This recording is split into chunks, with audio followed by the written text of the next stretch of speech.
Hi, we're Diamond and Silk, and we love the Naked Truth Report. Warning, the following program has been rated T for truth. You can't handle the truth. Oh, we think you can. Welcome to the Naked Truth Report with your host, truth warrior and mythbuster Kathleen Wells. The place where we distinguish fact from fiction, where data is used to drive points home, and where Kathleen takes the position that Democrats and black politicians have destroyed black America. Welcome to the Naked Truth Report. Now, your host, Kathleen Wells. Welcome to the Naked Truth Report. I'm your host, Kathleen Wells. I have a guest today, but there's like 1, 2, 3, maybe 4 things that I'd like to mention before I bring on my guest. The first thing I want to mention is that I watched the opening ceremony of the Olympics. I think this is, first I want to say that the viewership is not as high as usual. In fact, it's like a 31-year low. I think there was something like 1.2 million people watching the Olympics. But what I want to say, and I've said this often, is that I believe everything is interconnected and interrelated. I always say that. And folks who are Trump haters don't connect dots. They don't understand life and living. They don't understand human nature. They don't know American history. They don't know Black American history. They don't know world history, and they don't know political ideologies. Those are Trump haters. So they got a lot of work to do. They got a lot of catching up to do. All they can do is character assassinate and name call. So watching the opening ceremony of the Olympics, there are 196 countries, but there are 206 countries that were participating in the Olympics. And that's based upon qualifying with the National Olympic Committee and then the International Olympic Committee. So 206 countries participate in this event that the world is looking at. The world is participating. Athletes throughout the world are participating. And most countries, the majority of countries, not only are they one race, but they also don't have most countries don't have many athletes who are competing. The other thing is that, English, there were 3 languages, and one of them was English as the dominant language that was being addressed or used during the ceremony. The other thing is that during the opening ceremony, they had a Japanese woman who attended college at Berkeley Music School, and she was playing jazz music at the Tokyo Olympics. Jazz music. Jazz is a uniquely American product. So what do you learn? What do you get from all of these things? That America is the land of opportunity. That many countries would love to be athletes that could come to America to work, to compete for America, to compete under the American flag. Many countries would love that opportunity. That many countries don't offer their citizens the opportunity to be a professional athlete. That jazz, the music, a product of America, is appreciated throughout the world. That the English language is appreciated. And see, when you look, when you research, or when you examine, or when you analyze, or when you know the details of World War II, you guys know I learned about that when I took the free online course with Hillsdale College. Victor Davis Hanson was giving the lecture. It's a beautiful lecture. I learned the details that I didn't know about World War II. You learn that countries, looking at the overarching idea about life, countries are competitive. They are competing for dominance and control and power. And America was, right after industrialization, was supreme. Her GDP allowed her to be supreme, superior, to be number one. Life is competitive, and it's been competitive since mankind. Individual versus individual country versus country, group versus group. It's competitive. And when you talk to people, this is the way human nature works. This is the way life works. It's a competition since the beginning of time. And when you talk to Trump haters, they don't understand these principles. Their idea is, yeah, let any illegal alien come in. What difference does it make? Remember when I had the guy on who was the Democrat? What was his name? Robert Patillo? Yeah, what did he say? I'm a Baptist or I'm an Episcopalian or something. And so I believe that illegal aliens should come into America. And what else did he say? I'm not competing for a job that an illegal alien would want. Well, we don't know if that's true or not. That's not the point. American citizens shouldn't have to compete with non-citizens at all. So that was the one point, at all. That's the one thing I wanted to mention, is that an appreciation for America should people who appreciate America have experiences everything.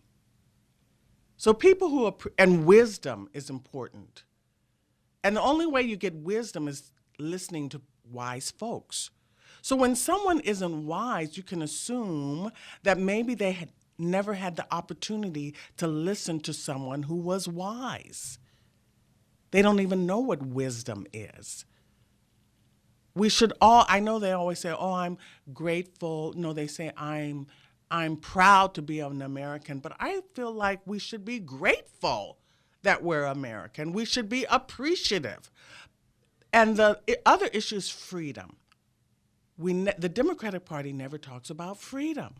Oh, illegal aliens have freedom to come to the United States. But the American people, this is what the founding fathers, and I discussed this before, the freedom, the principles of that the founding fathers wanted for the American citizens, or the republic government, was that the security of American citizens would be secured by the government. Well, our rights are not being secured by our government. The other thing I wanted to mention, this is the other thing I wanted to mention, is that, let's see, Mike Lindell is having his cyber symposium in Sioux Falls, South Dakota, August 10th, 11th, and 12th, yes. And I want to go. I want to go so bad. In fact, you have to fill out an application, and you have to receive an invite. I haven't received the invite yet, and I expect that I will. I can't imagine not. I want to go really bad, and even if I don't get the invitation, I know I can contact his assistant, who's really nice, and I have a communication with her, and they'll probably give me the invitation. But I don't have I'm trying to raise funds, I want to put it that way, because you guys know I haven't been getting rent for 19 months. Okay, for 19 months, I haven't gotten rent. Can you imagine? So I'm trying to raise funds so that I can go to the cyber symposium and come back and bring interviews that I get at the symposium to my Truth Warriors. So if you would be interested in helping me to get to the cyber symposium, I am offering for $250, you can have a ad run on the Naked Truth Report. It's like a one-time spot, $250. You can write the ad copy. It can be a business that you would like to support, or some other thing that you have an interest in that you would like to run on the Naked Truth Report. So that's that idea. And if you're interested, go to my website, thenakedtruthreport.com, and send me an email. I'll get it, and we can go from there. Let's hope we have. Let's see, it will be 2 more shows before August 11th. So I hope I can make something happen. We'll see. The other thing I wanted to mention is that, and I'm going to mention this really quick because I see my guest is on the phone, is that one of the lectures that I took at Hillsdale free online course was, we went over the case of, let's see, it's Chevron. Chevron versus versus the NDRC, the National Resource Defense Council. This case was decided in 1984. It's an administrative law case or a statutory case as opposed to a constitutional law case. And what it determined was, or what it held was that now, and we talked about the administrative state and how the administrative state became effective in the late 1800s, particularly at the turn of the century with Theodore Roosevelt and Woodrow Wilson, how they really were into that because they felt that the founding fathers were not, they weren't taking into consideration the progress and the modernization and the experts that were available and that they should have some input. Well, this Chevron case, the Chevron doctrine, established this idea that the administrative state, administrative agencies, and bureaucracies should impact public policy. So we've been living for the last couple of decades where probably 100 and some years since the administrative state, but it became really, really impactful and really heavy with the Chevron doctrine. This deference to administrative states making rules and regulations that impact the American people. These folks, these administrators, these bureaucrats are not elected by the American people, and yet they impact us. They make rules and regulations that impact us. And I'll just list a few examples, like the FCC, and the internet, the Surgeon General coming out and saying that now if you're giving disinformation or misinformation regarding health, you should be banned or censored. And also another example is how the Department of Education says that a boy or girl can go into any bathroom depending on how she identifies, these kinds of things, right? So I want to talk about, my guest is the executive director of the Apartment Association of Greater Los Angeles. His name is Dan Yukelson. He's the executive director. And why I would like to bring him on is because we're going to talk about me being a landlord, a small landlord. You guys know that I've been complaining about this fact that I applied for the Renters Assistance Emergency Renters Assistance Program. That is a program that is with the City of Los Angeles in partnership with the state of California and the federal government. And I'm supposed to be getting recompense from this program.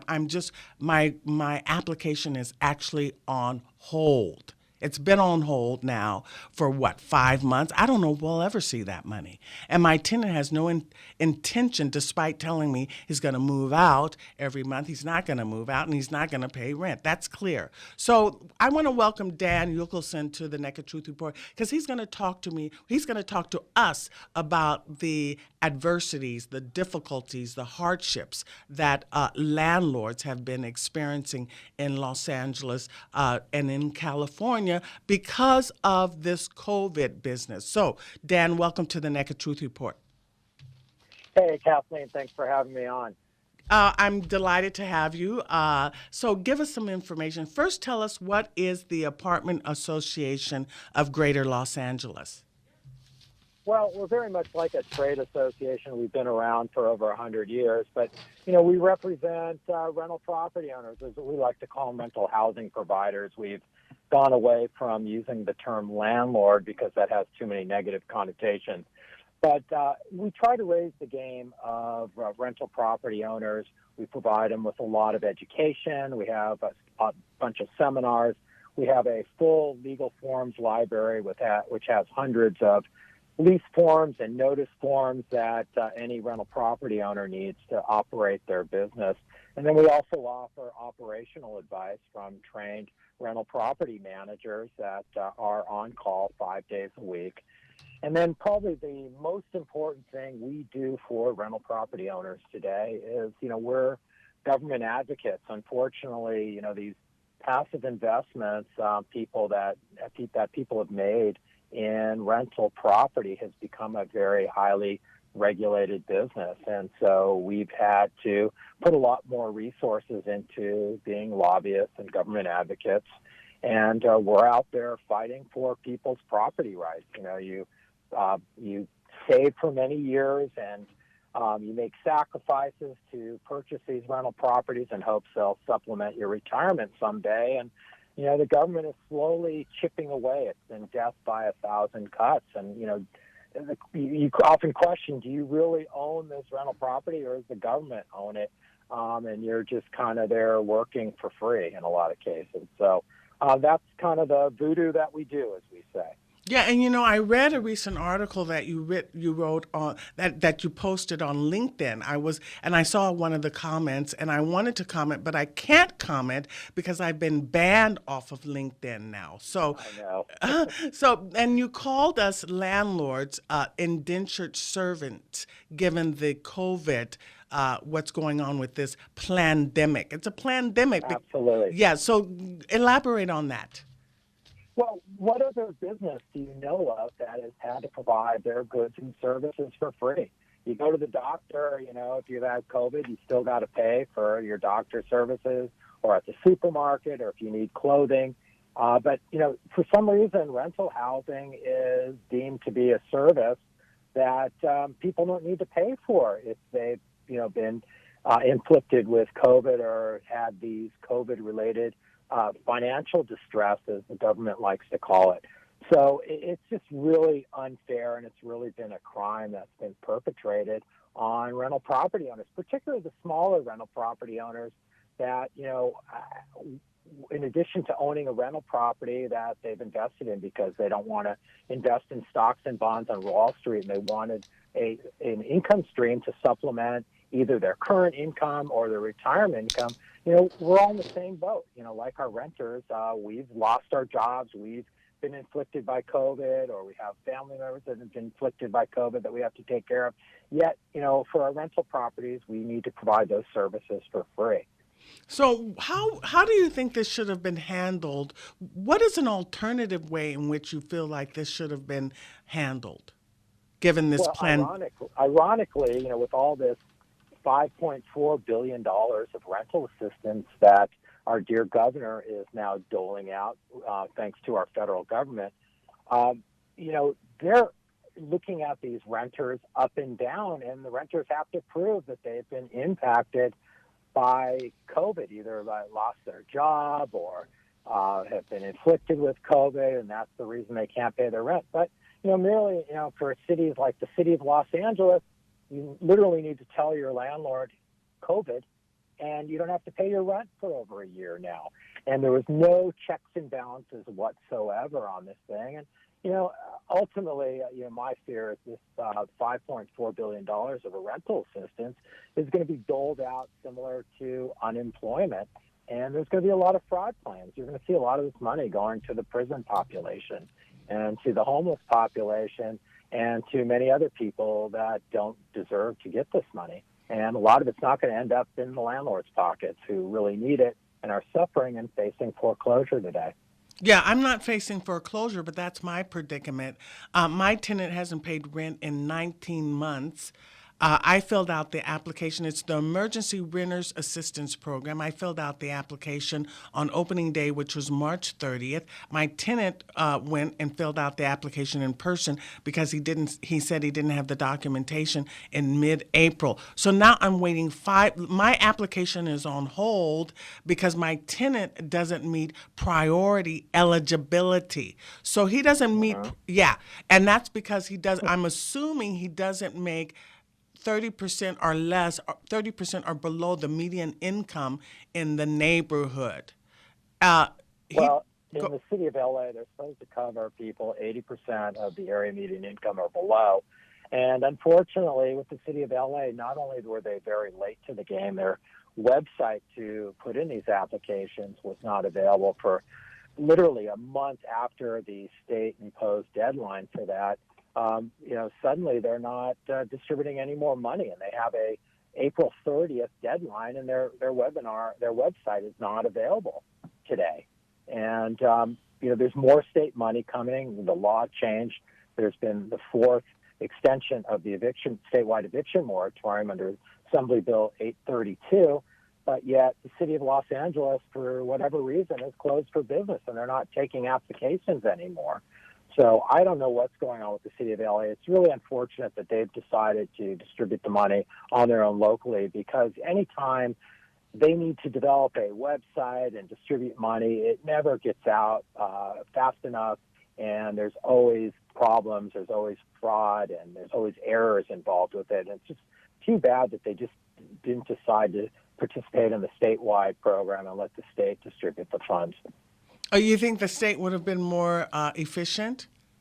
Well, at least they got their website up and running on time, and they're able to answer calls, and money is finally starting to flow, but only about 15% of the money applied for has been distributed at this point. It's really a terrible job, but at least and despite the unemployment claims that were paid out fraudulently, and this is a testimony to the city of Los Angeles, I think the state could do a better job than the city of LA. It's just a disaster over there. Mm-hmm. So tell me some of the stories that you've heard about the difficulties landlords are experiencing by not receiving their rent. Well, the national study that was done by the National Apartment Association basically said on average, a rental property owner makes basically 7 cents of every rental dollar they receive. So, if you're a small property owner and you own a 4-unit building and one of the tenants aren't paying you, well, then you're out 25% of your rent money. So at that point, you're underwater and you're losing money. So I get calls all the time. If you can imagine, in my position, I talk to rental property owners constantly, and I get calls all the time about retirees liquidating their retirement savings. They're out thousands of dollars. Tenants haven't paid them for more than a year, and they'll never recover that money. And this is going to have a permanent impact on them. Interest rates today are low, and rental property owners can't refinance their properties because banks don't want to loan if your tenants aren't paying. And in fact, there's some banks, and this impacted me. I've been a Wells Fargo client for many years, but they did not want to refinance one of my loans because, mere fact, I own rental property. They would not give consideration to that rental income because when the state can merely come in and alter your rental contracts, how can a bank trust loaning on that? And then this whole thing is going to have much further ramifications in the future, because banks aren't going to want to loan to people in the rental housing industry if things like this can happen, if there can be government shutdowns and government telling our customers that they don't have to pay us. And it's going to be a big, big problem going forward. We already have a housing shortage in California, but who's going to be able to invest in rental housing if they can't get loans to finance projects like that? It's going to be nearly impossible, and it's really a shame. And then, of course, I hear about owners who haven't been paid in a long time, and the new Tesla shows up, in the tenant's parking lot while that tenant's not paying them. Or, owners that are like me. I live in my 4-unit building, and, there's owners that have reported me. They're friends with their tenants on Facebook, and while their tenants haven't been paying them, they see their tenants enjoying very expensive island vacations, somewhere off in Hawaii or in the Caribbean. And it's just really a terrible crime. But, these tenants are, in many cases, are just gaming the system. Why not? Why shouldn't you pay if there's no ramifications for it? And at the end of the day, there's really very little recourse. A lot of these rental debts are going to turn into consumer debts, and landlords won't be able to evict for them. Or, even, if a landlord is able to go into court and get a judgment, it's very difficult to get money out of these judgments unless you can attach the judgment to some type of bank account that has money in it. So what's going to happen is, in a lot of these cases down the road, if the landlord gets lucky and the tenant wants to improve their credit score, perhaps the tenant will come back to the landlord and offer to settle for 25 cents on the dollar or 15 cents on the dollar. I think at the end of the day, if some of these landlords are able to get 25 cents on the dollar, 5-7 years from now, they're going to be very fortunate people, because that will probably be the only recovery they'll get for all these months of unpaid rent. Well, I mean, so landlords that you've spoken with, they haven't applied for the program, this emergency renters? Well, some have. but in a lot of cases, what we're finding is tenants don't want to participate. Oh. And, it's not unilateral on the landlord side. Either the landlord and the tenant need to put in applications, or just the tenant, if the landlord doesn't want to participate, can put in an application, and the money would go to the tenant, but the tenant needs to sign under penalty of perjury that they'll use the money to pay rent. But who knows, under those circumstances, the landlord will ever see it. And what we found is that a lot of tenants are really unwilling to participate in the program because obviously they're not being truthful about their current situation, and they don't want to disclose all that on a government website. Right. Okay, Dan, we're going to be right back. I'm speaking with Dan Yukelson, who is the Executive Director of the Apartment Association of Greater Los Angeles. If you have calls, are you a landlord? Are there landlords out there? Landlords, please call in. Also, I'd like to hear, if there's a tenant out there who's not paying their rent, call in too. So we'll be right back. This is the Kathleen Wells Show. My guest is Dan Yukelson with the Apartment Association of Greater Los Angeles, and we'll be right back. It was an anniversary of President Kennedy's assassination, and about time I visited the scene of the crime. Standing behind a fence atop the grassy knoll in Daley Plaza, 20 yards from where Abraham Zapruder was standing when he filmed the murder, I knew at a glance the last and fatal shot was not fired from this position. Wrong angle. A shot from here at that time would have knocked the president to his left into Jackie. That's not what happened. The president's head snaps back, his body lifted and driven backward until it collides with the back seat. That shot came from the front. I continued walking along the fence until it curved left into and joining the overpass. Looking down at Elm Street, this is where the shot had to have come from. But why didn't any bystanders see the shooter? Glancing down, I was standing on a very large drain. If someone lifted the drain and stepped down into the hole, they would lose 3 feet. I knelt on one knee, peering through a hole at the bottom of the fence. Perfect. This is how they did it. The shooter and Confederates waited at this location. The shooter would have been notified of the president's vehicle location in the motorcade as soon as it left Love Field, the airport. As the president's vehicle slowly turned in front of the school book building and proceeded down Elm Street toward the overpass, the gunman had the president's head in his gun sight.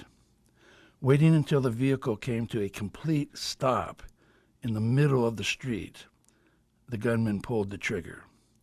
Stepping out of the hole, he made his escape by walking several feet away and remaining still. As first bystanders, then police, converged on him, if questioned, he took out Secret Service identification. This was brilliant. I noticed television news teams interviewing a woman below, and I crossed the street to listen in. The woman was Jean Hill. Miss Hill told the Warren Commission of running across the street, up the hill, and was stopped by a tall, thin man who flipped out identification of the Secret Service. After the last interview with a Japanese news team, which reminded me of the international interest in this assassination, I approached Miss Hill. I told her I read her testimony to the Warren Commission and that years later, at the House Select Committee on Assassinations, a Dallas police officer, Tom Tilson, told of seeing a man slip in and sliding down an embankment and entering a vehicle, then driving off at a high rate of speed from Daley Plaza. He reported the license plate and incident to homicide, but never heard back. He said the man was Jack Ruby. She thanked me and said when she told the Warren Commission of seeing Jack Ruby running from the scene, no one believed her. She asked me who were the 2 men standing 20 feet away. I told her Gaten Fonzie, an investigator with the House Select Committee on Assassinations, and Josiah Thompson, the author of 6 Seconds in Dallas. She said she would like to meet them. I walked over to the gentlemen and told them Jean Hill would like to meet them. Both their faces froze in astonishment. I led them over and made the introductions. The 3 of them started laughing and joking and talking like they were old friends. Now I was the one astonished. I silently slipped away. Driving back to California, one thought repeatedly haunted me. They got away with it.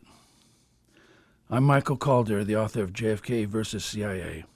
If you would like to learn the details of the president's assassination, get the hardcover edition of my book at Barnes & Noble and your local bookstore. Get the hard copy of Michael Calder's book, JFK versus the CIA.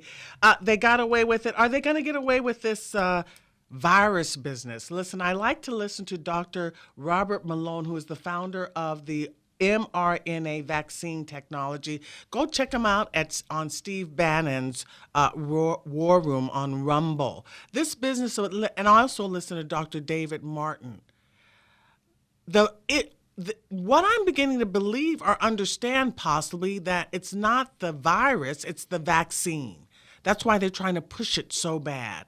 The media has it hyped, and there's a statement by Peter Daszak that says that stakeholders, if the media hypes this vaccine business, stakeholders will be very happy because their they will receive lots of profits. It's not a good thing. We know that the pharmaceutical companies conspired to push the opiate crisis on the American people. We can draw that line. We can make that connection. My guest is Dan Yukelson, who is the executive director of the Apartment Association of Greater Los Angeles. We're talking about the fact that landlords are not getting their money. It's a bad thing. It's a bad thing. Let's take a call now from Lee in Claremont. Hi, Lee. Welcome to the Naked Truth Report. Hello there, Kathleen. Thank you for everything you do. And hi, Dan. That Kennedy thing was interesting. I was in second grade. I remember it like yesterday. It's just crazy, crazy, crazy stuff. Okay, I'm homeless at the time. I've been homeless for about 4 or 5 years. I'm living in my van. But I was in the same apartment from 1975 to about 2015. My rent started at about $155, and at the end it was like close to $1,100, which when you think about it over that time span, it's well within the 10% margin of, raising rents and everything like that. I went through 5 owners. I had some good ones. I had a really bad one. And the last one, she just basically said, no, you're all gone. I'm going to renovate this place and jack the rents up 30, 40, 50%, which is what she did. So instead of single people living in an 850 square foot apartment, now you've got mommy, daddy, junior, and the family dog living in the same thing. But it's got a nice little dishwasher and marble floors and nice carpet and every Berber and all that stuff. So anyway, I'm trying to get hooked up with some county people. In fact, I got a meeting with one of them today. And she seems to be a really nice lady. She's Vietnamese, and we're going to go through the ropes and fill out all the paperwork and everything to get me into some kind of a housing. But I wanted to ask Dan specifically, I understand why the landlords are so upset right now. And my number one thing, and the reason I brought up my tenancy issue for those 40 years, that was number one job for me. If I starved a little bit that month, if I was out of work for a year or whatever, my rent came first. That should be first and foremost for everybody. We live here in beautiful Southern California. It needs to be done. And I'd love to go back to my beach. I'm stuck out here in Claremont. And I'm not talking about living on the beach again, but I'd like to get into Lomita or Torrance or Hawthorne or Lawndale or somewhere around there.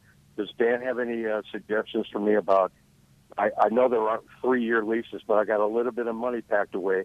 And landlords are hurting so bad. If I came up to one of them and just said, hey, look, I'll sign the paper right now. I'll guarantee. In fact, you want 6 months rent right now? Here you go.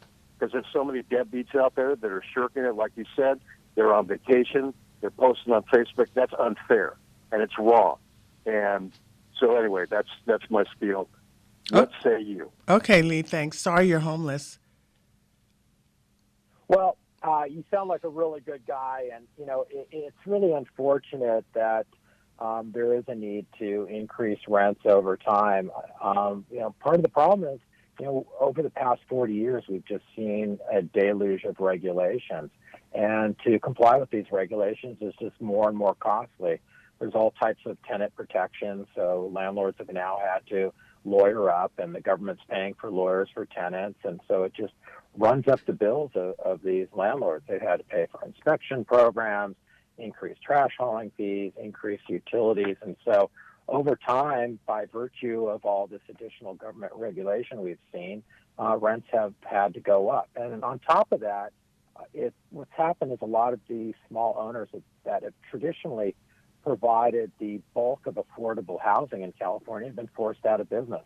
In cities like Los Angeles, over the last 40 years, the city has lost 5.5 rent-controlled units a day because people are just exiting the business and they sell their properties, as you've experienced, and these properties get turned into condominiums. And so that creates a shortage in housing. There's fewer rental properties available for people to live in. And as a result, because of the shrinking supply, the rental rates have gone up because there's a deluge of people when a unit becomes vacant bidding on it to live in it. And so that also helps drive up prices. But, fortunately, there are a number of programs you can avail yourself of. There's Section 8 housing that you should apply for. But even that's becoming more and more difficult, partly because these programs by the government are administered so poorly in certain cities. And I'm not sure about the Claremont area, but in areas like Los Angeles County, they're just so poorly administered that people, landlords don't want to participate in those programs. But where they do have good programs, like the city of Santa Monica and Long Beach, landlords are willing to flock to those programs. But then again, whatever Section 8 units do become available, they're difficult to get because we have so many people who are homeless coming from other states and pushing out our residents who are in need of these subsidized housing.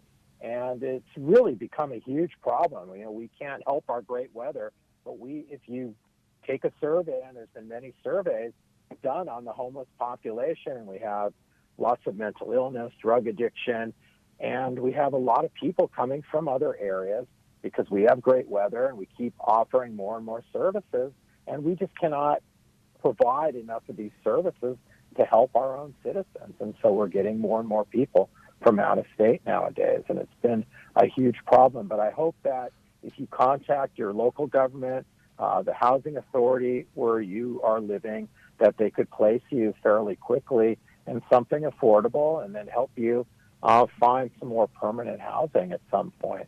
Well, you never see illegal aliens homeless. That's my big beef. Anyway, let's take a call now from Gregory in L.A. County. Hi, Gregory. Welcome to the Naked Truth Report. Yes, good evening, Ms. Wells and Mr. Yukelson. Thank you for being on the air this evening. I live in I might call it a mixed environment in terms of rental levels of pricing. And I had a neighbor that came to me last week saying, I'm having to leave. So we've become friends over time. And so I said, okay, I'll do what I can to at least kind of help maybe find some resources from. Right now he's living in his car. And I've been in touch with him. I've given him some information on resources to follow up on. He hasn't had much success with it. I wonder if you, Mr. Yukelson, would have anyone a number I could give him for tomorrow that you call directly and get an activist. How can I call it a senior care resource person that could sit down with him, look at his income status, and actually get him into a senior environment. That's what he needs, because it's not safe for him to be out there on the street living in his car with people sometimes coming by and knocking on his windows and all the rest of it. So I did what I could on mine, and that's to get him at least a AAA membership so he can get his car service and get it moving out of there so it doesn't get towed. Then he has that whole issue on his shoulders. So I'm doing what I can on my end, give him a little help. But if I could find something directly that you're aware of that could put him in the hands of someone that would really work with him and get him into affordable housing, that would be a great offer. Well, you are obviously a very good person who is helping somebody in need. And again, if you call the city or the county's local housing authority, I'm not sure what jurisdiction this person is living in, but both the city of Los Angeles and the county of Los Angeles have housing authorities. So do many other cities, like the city of Santa Monica and the city of Long Beach. Other smaller cities like Culver City pay into programs to provide housing to people in these situations. Also, there's another program that I just became aware of, which is a really amazing program. It's called the Jewish Free Loan Service. It's non-denominational, but people can apply for loans up to $15,000. Up to that amount you don't even need a guarantor. Basically, you need a couple people to vouch for you that you're a good person. And then there's some loans that are smaller for $3,000, which often people, $3,000 can be enough to just tide somebody over because they may have had some big bills coming up and just help them make ends meet so they can stay housed and get back on their feet. And that's basically, you vouch for it on your own. And these loans are interest-free, and they have pretty much terms of about 3 years. So, again, that's the Jewish Free Loan Service. You can Google that, and you can apply for those loans. It's a great program. And then there's a number of other charitable organizations that are offering help to people. And I'm sure if you look around in the local community where this person lives, you could find something. But I would start with the Housing Authority, and I would also look at the program that the Jewish Free Loan Service has. Okay, Question, thank is that you. the LA County? Thank you. Let's go Brent in L.A. Hi, Brent. Welcome to the Naked Truth Report. Yeah, hi, Kathleen and Dan. Thank you so much for what you're doing. But what I wanted to say, just like the state and the city are promoting retail property theft of $950 and the destruction of small businesses because of the Democrat flu, real estate owners are having their life savings robbed from them because of this absurdity. But I think on September 14th, we can very much help to turn this around by electing Larry Elder for governor. He'll be 100% behind dealing with this. Well, unfortunately, I think that's a lot of a pipe dream. I don't think the state that leans heavily Democratic, very heavily to the left, and more leaning to the left, will decide to get rid of Governor Newsom. But I would hope it would happen. I know Larry Elder. I was in the radio business for 15 years myself as the chief financial officer of Premier Radio Networks. I worked with Rush Limbaugh, Sean Hannity, Glenn Beck, Steve Harvey, Jim Rome, Ryan Seacrest for many years, and I also met Larry Elder along the way. I know he is a very, very capable man and a very, very smart attorney, and he has some great ideas. It would be great to get him elected, but I just don't see that happening. Well, why don't we wait until after the election? Because if in a war, if we're giving up before the battle even starts, then we've lost it. We've got to assume we're going to win. Well, if these machines aren't changed, I don't know, The machines. Okay, okay, Brent, thank you very much. Mike, welcome to the Naked Truth Report. Hi, Kathleen. Thank you. What I never hear talked about on even talk radio or anywhere else is that these rent control laws are actually a partial taking of property. They should have been ruled unconstitutional by the Supreme Court decades ago. And it's really advancing the Marxist agenda to eliminate all private property and all private property ownership and have it all owned by the communist dictatorship. So the tenants who think they're getting some kind of a bargain if they get below market rents, they don't understand that they're going to end up being enslaved in a communist dictatorship, just like in the communist Soviet Union, which murdered, I think, 40 million of its own citizens, and China, which murdered 50 to 80 or 100 million of its own citizens, not to mention other communist dictatorships around the country that all combined murdered more than 145 million of their own people in just part of the last century. So people need to talk that up a lot more, that rent control is really bad for everyone, including tenants. And that doesn't even get into the fact that landlords don't have the money to maintain the properties and keep them safe for the tenants when they are losing money on these properties or making too little money under these draconian rent control laws. It's a very accurate observation. There was a very famous Swedish economist who once said that rent control is the best way to destroy a city other than a bombing. And, it's absolutely true. Look where we've gotten in the last 4 decades of having rent control in California. And we have severe housing shortages. We have the worst homeless situation. Rents are skyrocketing all over the place because of these policies we've had in place, and they just don't work. Look how we were in the 1970s when the Carter administration tried to control the price of gasoline. What did we get? We got long lines at the gas station. We could only buy gas, a couple times a week, and the prices were skyrocketing. We had huge shortages. And I don't understand why these people we elect don't understand basic economics. It's a supply and demand equation, and they just don't get it. And we're in the same situation with our rental properties. And it's going to be a disaster. People are already pouring out of California They don't want to live here. Employers can't find housing for their workforce. And, we still have huge housing shortages, and the homeless population just gets worse and worse.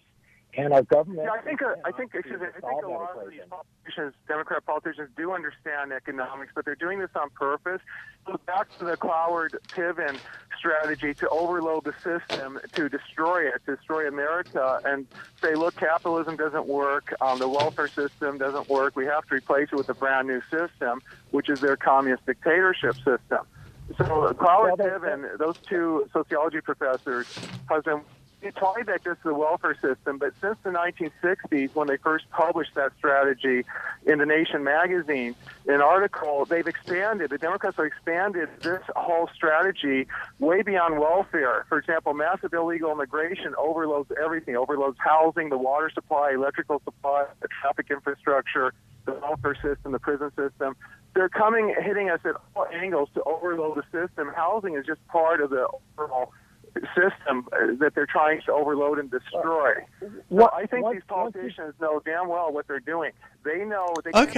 Let Dan talk. Thanks, Mike. Once you give out an entitlement, there's no taking it back. And unfortunately, all this free rent that people have enjoyed for the last year and a half was an entitlement. And these elected officials know that renters far outnumber property owners, and they're pandering for votes so they could stay in office and eventually suck on the teat of the California taxpayer while they're collecting their pension the rest of their life. That's the game they're in, and it's really at the expense of property owners. Yeah, I agree. They're destroying California. Okay, Carlos, can you be brief? We have 1 minute. Welcome to the Naked Truth. I'm a property owner in South Central, and I'm aware that the previous caller was right. It's a communist agenda to destroy the small investor in housing in L.A. Jane Fonda, the communist, started the rent control system, which is pecking away, making it very expensive for the small landowner like me to make a profit. And then we got the city who comes in and does all these inspections every 2 years that are very costly on property owners. So that's going to drive us out the window. And that's part of the communist agenda, destroy the small owners, so that the big Illuminati establishments like Yorsini's and Medici's, who own big complexes in downtown L.A., you can see them right off the freeway, brand new condominiums and apartments. They own that. They're part of the Illuminati establishment. They've driven all these people that used to own homes there. They've driven them out, and that's creating a homeless situation. And it's all part of it. Eventually, we're going to have no property. There's going to be no property rights. That's part of the communist agenda. Well, yeah, they do want us. They want to get rid of private property. That is Marxism. Yeah, well, Kathleen, I don't know if I subscribe to. Go ahead. I don't know if I subscribe to the communist conspiracy, but what I do subscribe to is selfishness and also ignorance on the part of our elected officials. That's what Scott is here today. Yeah, they're destroying California. Well, thank you, Dan, for being a guest on the Naked Truth Report. I'll be in touch with you because I want to be a part of that lawsuit we talked about if I can. So I appreciate that's Dan Yukelson, who is with the Apartments Association of Greater Los Angeles. If you can contribute to my cyber symposium, it would be fantastic because I know you guys want me to go and interview all those cyber guys and bring back the interviews. No? Anyway, this is Kathleen Wells, the Naked Truth Report, and I'll see you next week. Thanks. Bye.